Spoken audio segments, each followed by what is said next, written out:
শেখ আলমগীর সহ যে তিনজনকে আজকে আদালতে পেশ করা হয়েছে তাদের জামিনের আবেদন করেছিলেন তাদের আইনজীবী, সেই জামিনের আবেদন খারিজ হয়ে গিয়েছে এবং সিবিআই এর তরফ থেকে 14 দিনের হেফাজতে চেয়ে আবেদন জানানো হলেও সেই আবেদন মঞ্জুর হয়েছে 5 দিনের জন্য, অর্থাৎ আগামী 22 তারিখ 22শে মার্চ শেখ আলমগীর সহ তিনজনকে আদালতে পেশ করা হবে। এবং ওই দিনই যেটা জানা যাচ্ছে যে এর আগে যখন তোলা হয়েছিল শেখ শাহজাহানেরও ওই দিনই আদালতে প্রোডাকশনের ডেট, অর্থাৎ শেখ শাহজাহান এবং শেখ আলমগীর দুজনকেই বসিরহাট মহকুমা আদালতে ওই দিন প্রোডাকশন করা হবে। একদিকে শেখ আলমগীরকে সিবিআই হেফাজত থেকে নিয়ে আসবে আদালতে। কেন তাদেরকে হেফাজতে চাইছে সিবিআই? আদালত কক্ষে দাঁড়িয়ে সিবিআই এর তরফ থেকে জানানো হলো যে হামলার ঘটনা ঘটেছে ইডির ওপরে, সেই হামলায় যারা সেখানে বেশ কিছু মানুষকে উপস্থিত করানো হয়েছিল, যারা উপস্থিত করিয়েছিল বা ভিড় বাড়িয়েছিল, তাদের মধ্যে অন্যতম এই তিনজন। এবং যারা এখানে উপস্থিত হয়ে ইডির ওপরে হামলা চালায় সেখানে অনেকেই ছিল যারা আগ্নেয়াস্ত্র হাতে ছিল। এবং এই যে তিনজন, তাদেরকে জিজ্ঞাসাবাদের প্রয়োজনীয়তা রয়েছে। আরও একটি আবেদন আজকে আদালতে সিবিআই এর তরফ থেকে করা হয়। সেই আবেদন হচ্ছে যে পুলিশ এই মামলায় যে 7 জনকে গ্রেপ্তার করেছিল, সেই মামলায় পরিপ্রেক্ষিতে তদন্ত শুরু করেছিল পুলিশ এবং গ্রেপ্তার করেছিল 7 জনকে। এবং তারপর সিবিআই যখন তদন্ত শুরু করে দুটো পৃথক মামলা তারা রেজিস্টার করে, একটি হচ্ছে RC2 এবং একটি হচ্ছে RC4। এবং এই যে RC4 মামলায় এই 7 জনকে তারা হেফাজতে নিয়েছিল।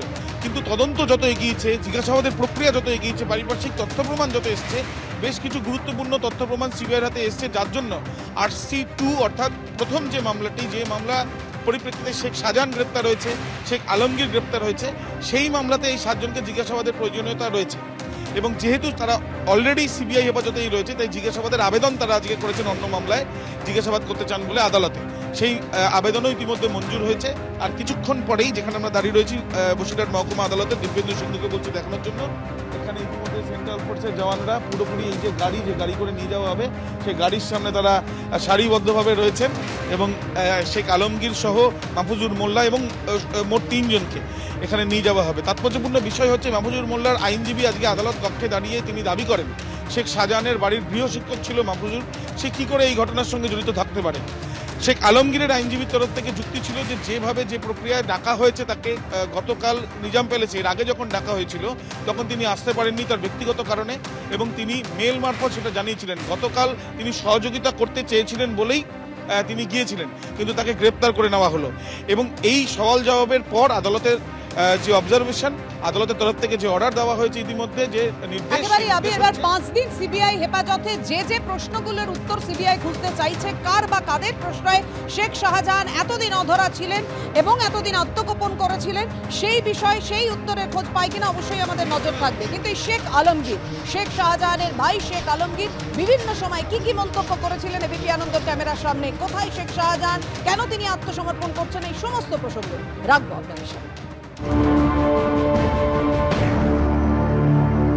তিনি কোথায়, এটা তো আমি যথার্থভাবে বলতে পারবো না কোথায়, কারণ আমার সঙ্গে যোগাযোগ হয়নি এখনো। আমার যেটা ধারণা, উনি ওই ফোনটা রেখে মোটামুটি বাইরে বেরিয়েছিলেন, এতটুকুই জানা।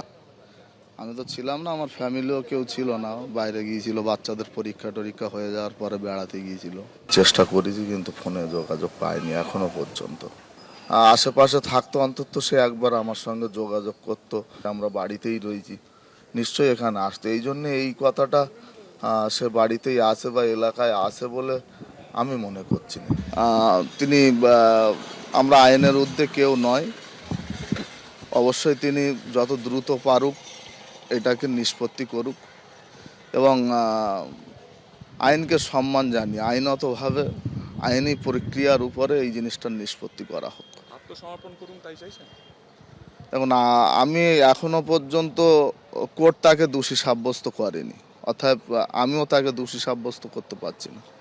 এই জন্য আত্মসমর্পণের গল্পটা তো তিনি বারে বারে নিজের সমস্ত রকম সাহায্য সহানুভূতি করবে আদালত আইনকে, তার জন্য তিনি একটা আগাম জামিন চাচ্ছে বারবার উকিল দিয়ে, যেটা দেখছি মিডিয়ার মাধ্যমে। অর্থাৎ সেই জায়গায় দাঁড়িয়ে তিনি কতটা দূষিত আমি সেইভাবে খুলে বলতে পারবো না। এই জন্য আত্মসমর্পণের কথাটা আমার বলা চলে না।